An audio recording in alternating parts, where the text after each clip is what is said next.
बनाने का काम कर रहे हैं। बस धन्यवाद। भाग रहे हैं सब लोग। देखिए सवाल का जवाब आपको देना चाहिए। जिस पर हाथ रखने वो हाथ आगे क्या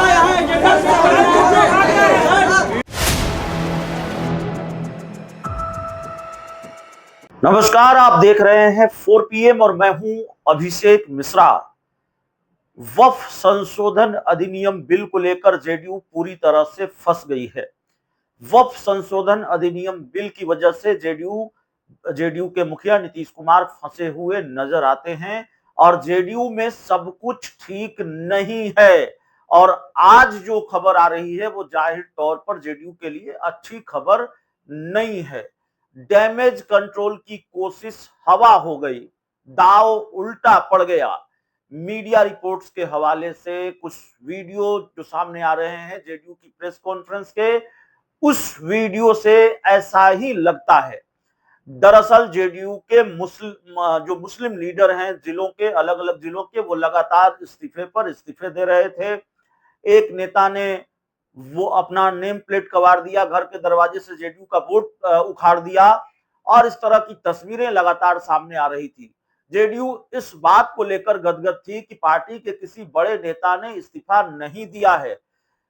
वक्फ संशोधन अधिनियम बिल को लेकर जेडीयू का जो स्टैंड रहा संसद में, जेडीयू ने समर्थन किया और ललन सिंह ने जिस आक्रामक तेवर के साथ वक्फ संशोधन बिल के पक्ष में भाषण दिया, पूरी तरह से बीजेपी के लिए बैटिंग की, उससे जेडीयू के मुसलमान नेताओं में नाराजगी थी। सबसे पहले इस्तीफा देने वाले मोहम्मद कासिम अख्तर को, शायद यही नाम है उनका, उनको जेडीयू ने बताया कि भाई ये तो एआईएमआईएम से चुनाव लड़े थे, 499 वोट इनको आया था।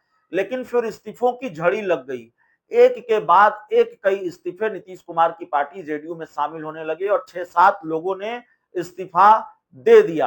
और जब जेडीयू को लगा कि हालात अनकंट्रोल हो रहे हैं, मामला हाथ से बाहर जा रहा है, तो जेडीयू ने डैमेज कंट्रोल का प्लान बनाया। और फिर यह प्लान बना कि जेडीयू के जो नेता नाराज हैं और बाकी मुस्लिम नेताओं की एक प्रेस कॉन्फ्रेंस, बाकी मुस्लिम नेता एक प्रेस कॉन्फ्रेंस करें और बताया जाए कि कैसे नीतीश कुमार ने सबका ख्याल रखा है और जो मुस्लिम संगठनों की चिंताएं थी उनका ख्याल रखा है और उनकी चिंताओं को देखते हुए वक्फ संशोधन अधिनियम बिल में कुछ बदलाव भी करवाए हैं। इस तरह की बात जो मेरी जानकारी के मुताबिक है, प्रेस कॉन्फ्रेंस में भी जो बात कही गई लबुलुआब यही था।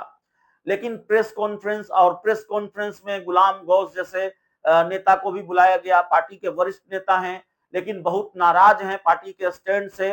वक्फ संशोधन अधिनियम बिल को लेकर बीजेपी के खिलाफ मोर्चा खोले रहे हैं, यहां तक कह दिया कि मोदी की सरकार बैसाखी की सरकार है और कृषि बिल की तरह नरेंद्र मोदी को यह बिल वापस लेना चाहिए।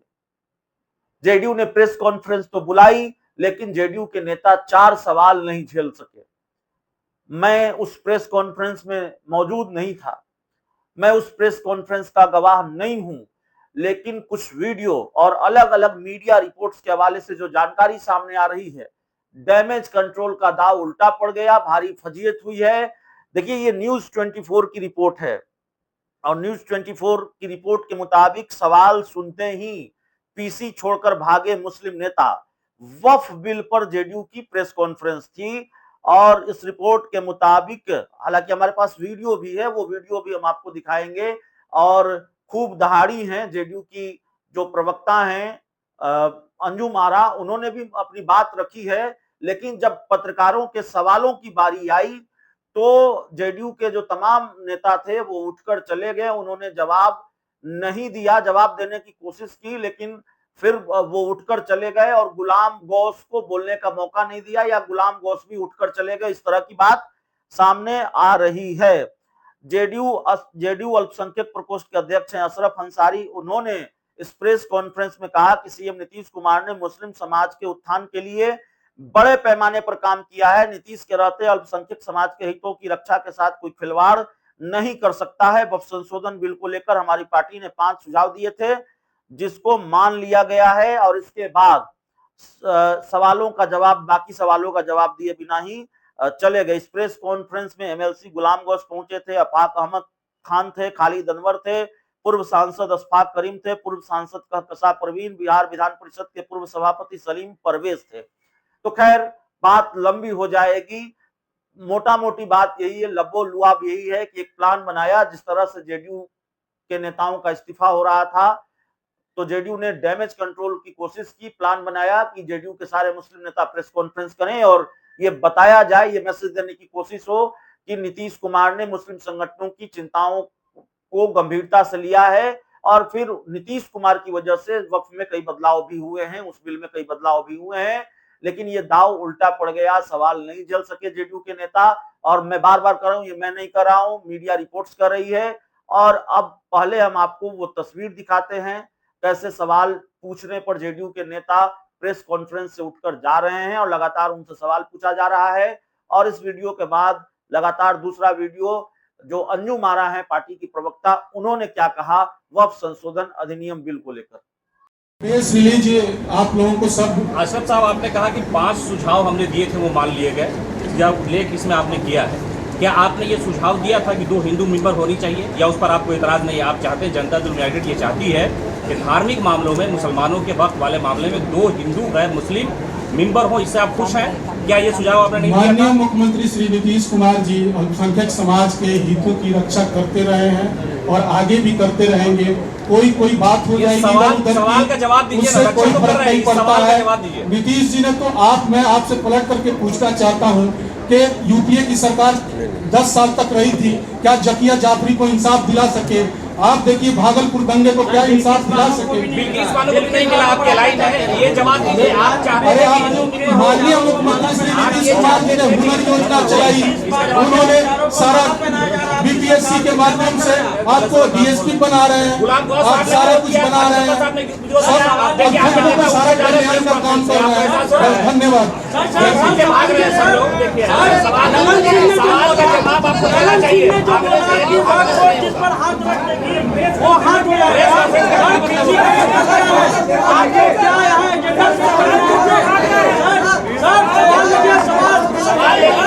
राज्य का, जिस प्रांत का, जिस बिहार के माननीय मुख्यमंत्री श्री नीतीश कुमार जी मुख्यमंत्री हैं, वहां पर जमीन को लेकर के जिस तरह से बातें उड़ाई जा रही है, कही जा रही है, भ्रम पैदा किया जा रहा है, कहीं कोई इस तरह की बातें हो सकती है क्या? माननीय मुख्यमंत्री नीतीश कुमार जी के रहते हुए अल्पसंख्यक, वंचित, शोषित, ये तमाम तबकों के हितों की रक्षा पे कोई उंगली भी रख सकता है क्या? जिसका निगाहबान, जिसकी रक्षा सुरक्षा माननीय मुख्यमंत्री नीतीश कुमार जी स्वयं कर रहे हैं।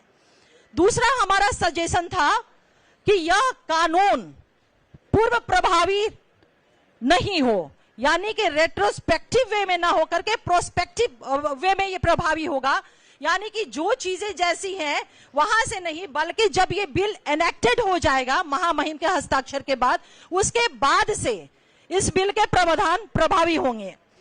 तीसरा सुझाव हमारा जो था सजेशन, वह कि अगर वक्फ की कोई संपत्ति रजिस्टर अगर नहीं है, लेकिन उस पर अगर कोई धार्मिक भवन जैसे कि मस्जिद हो गया, दरगाह हो गया, ईदगाह है, कब्रिस्तान है, जिसे आप लोग सुनते होंगे कि लोग जो चिंताएं व्यक्त कर रहे हैं, भ्रम फैला रहे हैं कि सब जो है वो बर्बाद कर ली जाएगी, हमारा सब खत्म हो जाएगा।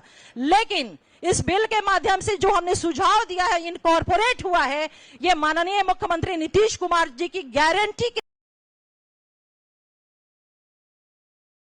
समाज को ये मिला है कि उनके ये भवन जो है कहीं से भी इनके साथ छेड़छाड़ या किसी भी तरह का उसके साथ नहीं किया जाएगा। चौथा हमारा सजेशन रहा है, जो इनकॉर्पोरेट हुआ है, जिसको माना गया है, वक्फ संपत्ति से जुड़े विवादों के निराकरण के लिए जिलाधिकारी से ऊपर के अधिकारी को अधिकृत किया जाए, इसको भी शामिल कर लिया गया है इस बिल में, जो हमने सुझाव दिया था। पांचवा हमारा सुझाव और अंतिम सुझाव,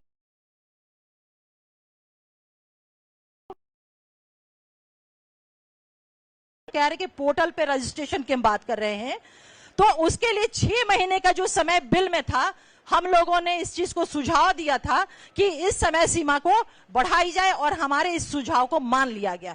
ये हमारे 5 महत्वपूर्ण सुझाव थे जिसकी मैंने आपके समक्ष चर्चा की है। इनको जब बिल में इंट्रोड्यूस कर लिया गया, इनको बिल में इनकॉर्पोरेट किया गया, तब जाकर के हमारी पार्टी जनता दल यूनाइटेड ने बिल का समर्थन किया है। दूसरी बात मैं कहना चाहती हूं आप लोगों से कि हैरानी होती है विपक्ष की बातों को सुन करके, हैरानी होती है कि इस विषय पे विपक्ष जिस तरह से बातों को कह रहा है, यह राष्ट्रीय जनता दल कह रहे हैं कि हम सुप्रीम कोर्ट माननीय सर्वोच्च न्यायालय जाएंगे।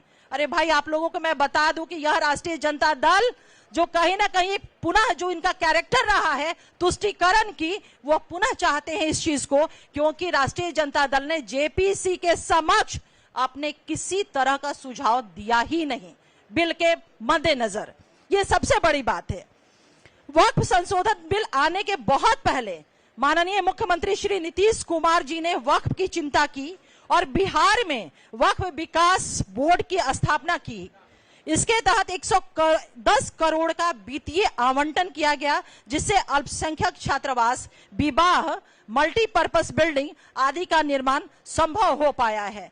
तो आप समझ सकते हैं कि माननीय मुख्यमंत्री नीतीश कुमार जी ने अल्पसंख्यकों के हितों की रक्षा, उनके अधिकारों की रक्षा, इन तमाम चीजों को बहुत ही, ये उनका ट्रैक रिकॉर्ड भी रहा है। तो मैं आप लोगों के माध्यम से अपने आवाम की लोगों को यह बिल्कुल मजबूती के साथ और पूरे मैं जवाबदेही के साथ यह विश्वास दिलाती हूं कि माननीय मुख्यमंत्री नीतीश कुमार जी के रहते हुए अक़लियत के हितों से, उनकी रक्षा, उनकी सुरक्षा, उनके अधिकारों के साथ कोई भी छेड़छाड़ नहीं कर सकता है। अगर कोई ऐसा दुस्साहस भी करने की कोशिश करेगा तो जनता दल यूनाइटेड उनके उस दुस्साहस में कील ठोक देगा। मैं अब आगे इन बातों को रखने के लिए जनाब अशरफ अंसारी साहब से गुजारिश करूंगी कि वो अपनी बातों को रखें।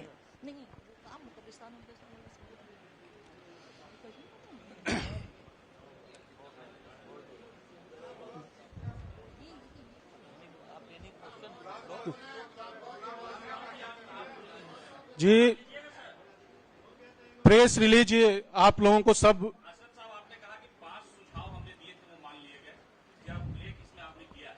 क्या आपने ये सुझाव दिया था कि 2 हिंदू मेंबर होनी चाहिए, या उस पर आपको इतराज नहीं है? आप चाहते हैं, जनता दल यूनाइटेड ये चाहती है कि धार्मिक मामलों में, मुसलमानों के वक्त वाले मामले में 2 हिंदू गैर मुस्लिम मेंबर हो, इससे आप खुश हैं? क्या ये सुझाव? माननीय मुख्यमंत्री श्री नीतीश कुमार जी अल्पसंख्यक समाज के हितों की रक्षा करते रहे हैं और आगे भी करते रहेंगे। कोई बात हो जाएगी इधर उधर की, उससे कोई फर्क नहीं पड़ता है। नीतीश जी ने तो मैं आपसे पलट करके पूछना चाहता हूं कि यूपीए की सरकार 10 साल तक रही थी, क्या जकिया जाफरी को इंसाफ दिला सके? आप देखिए भागलपुर दंगे को क्या इंसाफ दिला सके? अरे आप माननीय मुख्यमंत्री श्री नीतीश कुमार जी ने हुनर योजना चलाई, उन्होंने सारा बीपीएससी के माध्यम से आपको डीएसपी बना रहे हैं, आप सारा कुछ बना रहे हैं, सब अल्पसंख्यकों को सारा कल्याण का काम कर रहे हैं। बस धन्यवाद, थैंक यू।